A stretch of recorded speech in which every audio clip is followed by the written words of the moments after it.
The Arcturian Group Message, January 18, 2015. Greetings, dear ones. We come to say that much is happening on your planet that cannot yet be seen with physical eyes. However, you are beginning to feel change in the energy of your personal world as well as on the universal level. You may begin to notice more camaraderie among those around you, a sense of oneness that did not seem to be there before. You may notice it within some group you are familiar with, like a club you belong to, or in family gatherings. You will notice more unity and less sense of separateness.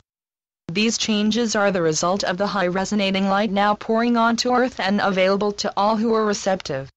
Every particle of light feeds the consciousness of an awakening world. Many who were previously oblivious or blindly accepting of world conditions, now find themselves to be more aware and quickly growing weary of the constant bickering and adolescent behavior of so many self-serving world leaders. Seeing with new eyes, they are beginning to take note of those who serve only to feed their pockets. The eyes of mankind are opening and personal power is beginning to be reclaimed.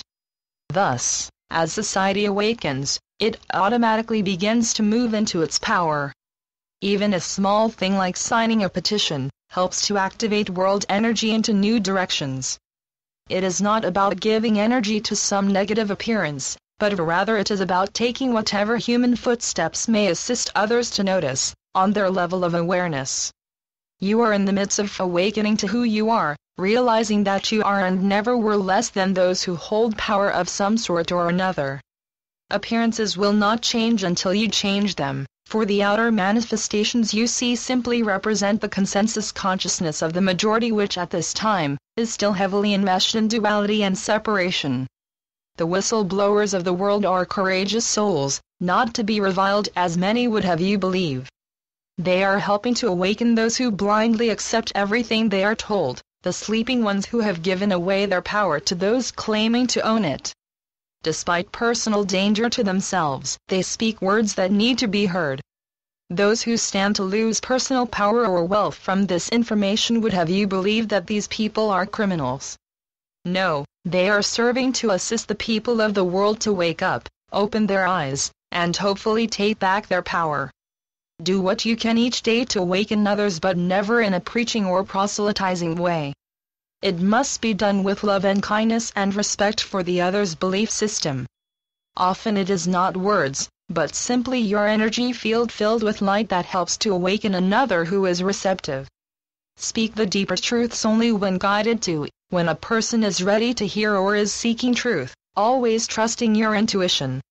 We wish to speak of trust, a very misunderstood word. Trust in its truest sense reflects a state of consciousness able to rest in awareness, living the experiences of each moment from center, which often appears to the world as doing nothing.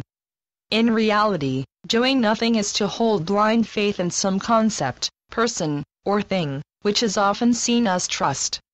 Blind faith comes from accepting third-dimensional concepts of God, angels, saints, or even the government, without question, simply because it is what you have been told. Blind faith is ignorance, dear ones, and represents the surrendering of personal power to an unknown something deemed to have power. It is not trust. This is not to say that the angels and beings of light are not there to assist you, but to assist you, not do the work for you.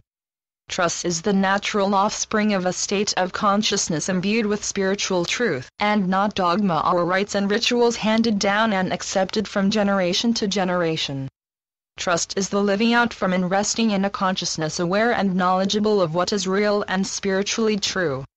Trust simply becomes natural at a certain level of awareness, but is never attained through forever looking outside of oneself. For no matter how much the teacher or path may be revered by society, at a certain point, the spiritual journey must become a solo one, a shift to one's own center.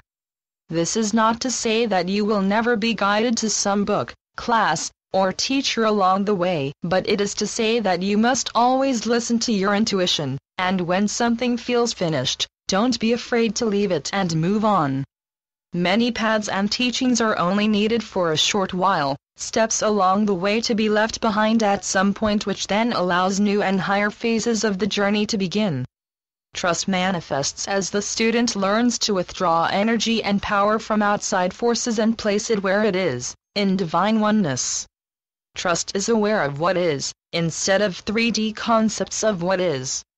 The journey through third-dimensional lifetimes has been a stepping and falling, but at some point growth begins to come by grace, and fear dissolves. The spiritual student finally understands who and what he is, and is able to rest in that awareness. This is trust. All of you are ready for this, dear ones. All of you are spiritually aware on levels enabling you to begin living, moving, and having your being in true trust. It is only the world's continued dependence on concepts and beliefs that keeps it in bondage.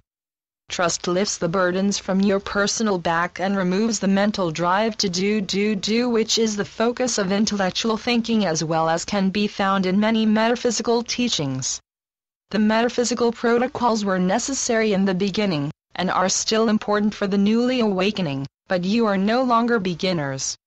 You have completed that phase and are ready to shift from the do mentality into be. Now it is about growing beyond the metaphysical, taking a bad picture and making it into a good picture, and moving into mysticism, the conscious realization that in reality nothing needs changing. Rites and rituals serve their purpose, but for most of you, are finished. The journey is now about a consciousness shift, transferring power from the without to the within, whether the without be good or bad. Every belief in some power outside of yourselves must be let go of, and each letting go helps release you from any bondage to it. Know that even good appearances are concepts. Letting go of something does not mean you cannot or will not ever again enjoy the finer things of life, nor does it mean you cannot take part in some religious ceremony or service. It simply means that you no longer imbue these things with a power they do not have, whether over you or for you. You begin to see the reality behind all appearances and understand the truths being represented through rites and ritual, knowing that in and of themselves they have no power. Because the outer is an expression of one's state of consciousness, as he shifts from a consciousness of duality and separation into a consciousness of truth and oneness, he will find that the outer forms begin to manifest in new and higher ways. Never fear the loss of something, for if you carry the substance of it in consciousness, it will reappear, often in some new and better form. For example, an attained consciousness of wholeness and completeness often manifests outwardly in simple things like finding the perfect parking spot, but can and does also manifest as the right partner, job, or new order and peace in your life. Mind is the interpreter of one's state of consciousness, translating it into forms appropriate for each individual. If living alone represents wholeness for someone, their attained consciousness of completeness will not manifest outwardly as a partner. Likewise, a consciousness imbued with concepts and beliefs of duality and separation must appear as experiences of both good and bad, duality. This is the purpose of the physical, emotional, and mental clearings you are experiencing now. Even those awake and evolved still carry cellular memories from past lifetimes lived fully in a consciousness of duality and separation, and these need to be released and cleared. You are ready. We are the Arcturian group. Channeled by Marilyn Raphael. www.onenessofall.com